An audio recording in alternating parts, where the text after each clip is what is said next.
Goeiedag geliefdes, het is my wonderlik om saam met u te wees en ons is nou by die slot van Kolossense, die boek Kolossense. Dit is daar van die 7de tot en met die 18de vers.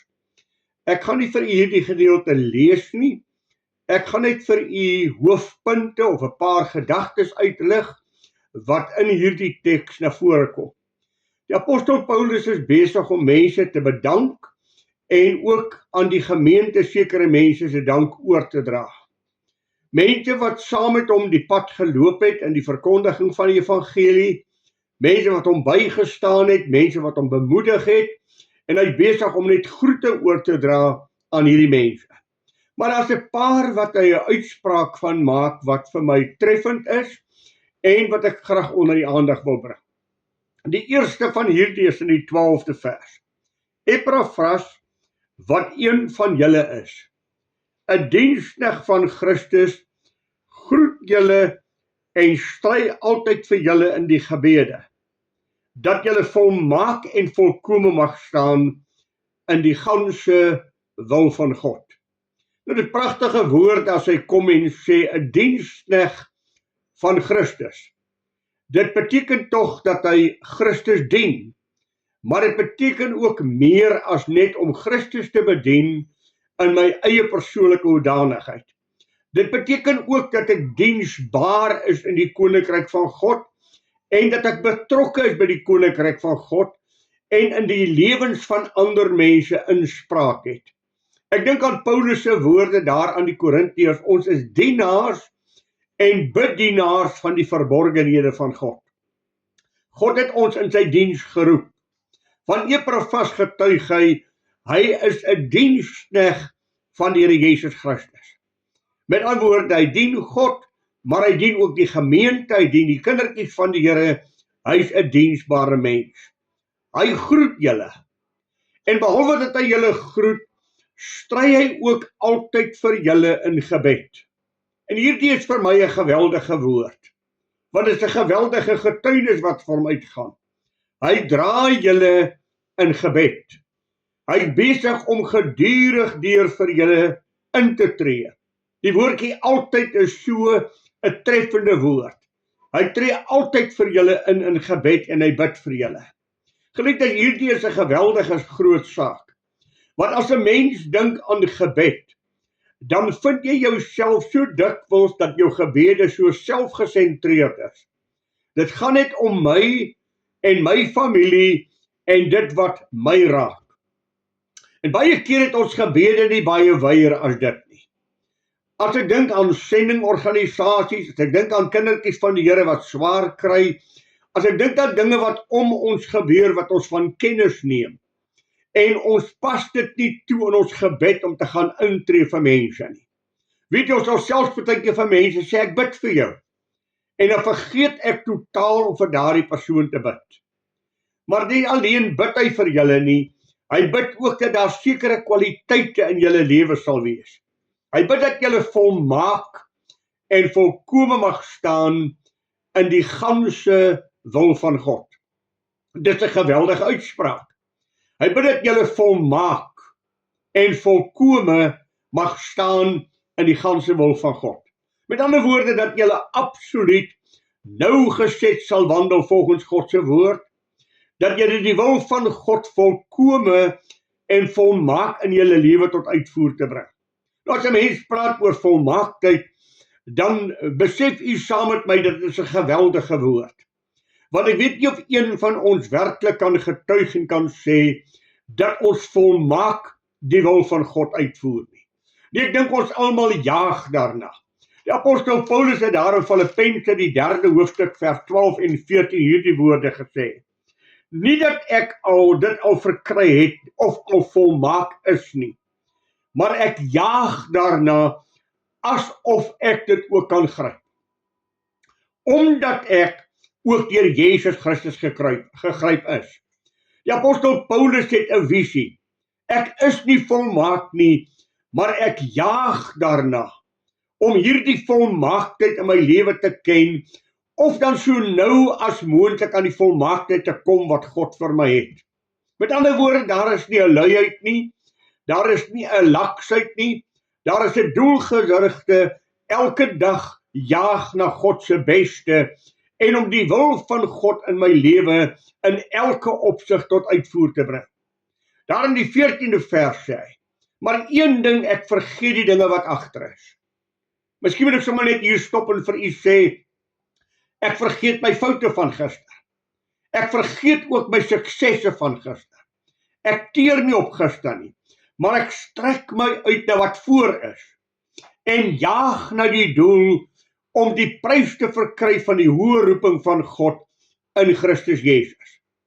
Daar was miskien 'n tyd toe dit my beter gegaan het. Paulus sê, ek kyk nie terug nie. Ek kyk nie terug na dinge wat in die verlede gebeur het nie. Ek kyk na wat is my verhouding met God.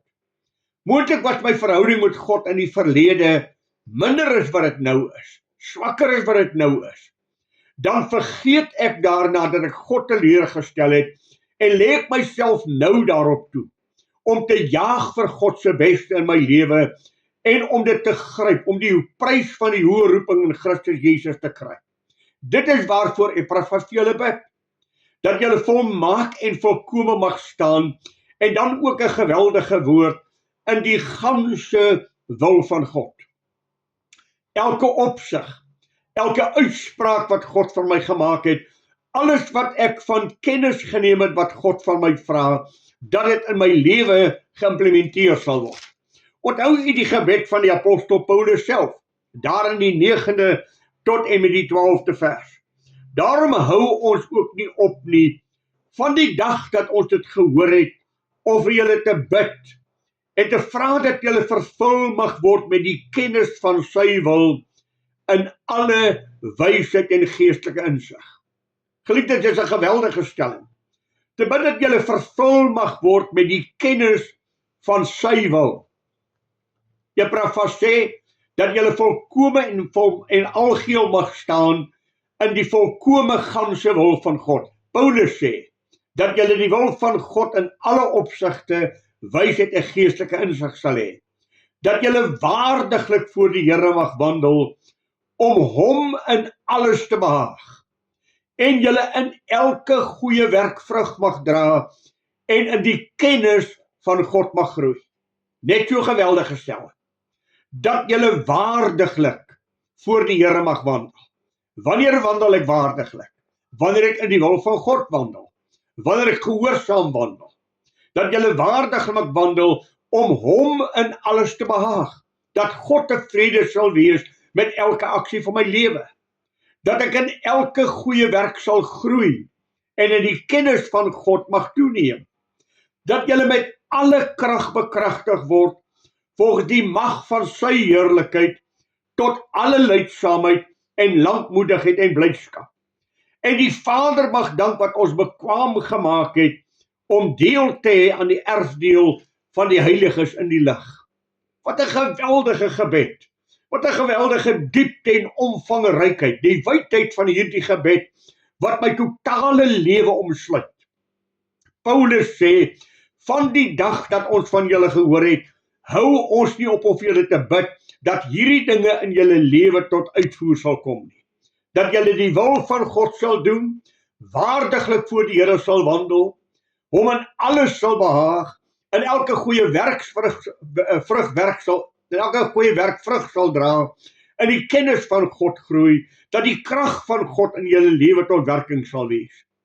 Dit is wat Epaphras ook vir julle bid. Paulus se eie getuienis, daar in die 13de vers van hierdie hoofstuk is hierdie woorde. Want ek getuig van hom, van Epaphras, dat hy 'n groot ywer het vir julle en vir die wat in Laodicea en in Hierapolis is. Wat 'n getuienis. As Paulus van Epaphras bid, getuig dat hy 'n groot ywer het vir julle. Hy ywer vir julle vooruitgang. Hy bid vir julle met ywer. Hy dank God met ywer vir julle. Daar is 'n geestelike iets wat hom drywe om vir julle in te tree. Vir die gemeente van die Here. Vir kindertjies van God. Geliefdes, dit is geweldige woorde. Dat ek nie net sal bid vir myself nie, maar dat ek ywer sal hê om ook te bid vir mense om my. Mense om ons kry swaar. Mense om ons het lyding, mense om ons het pyn. Hoe raak dit my?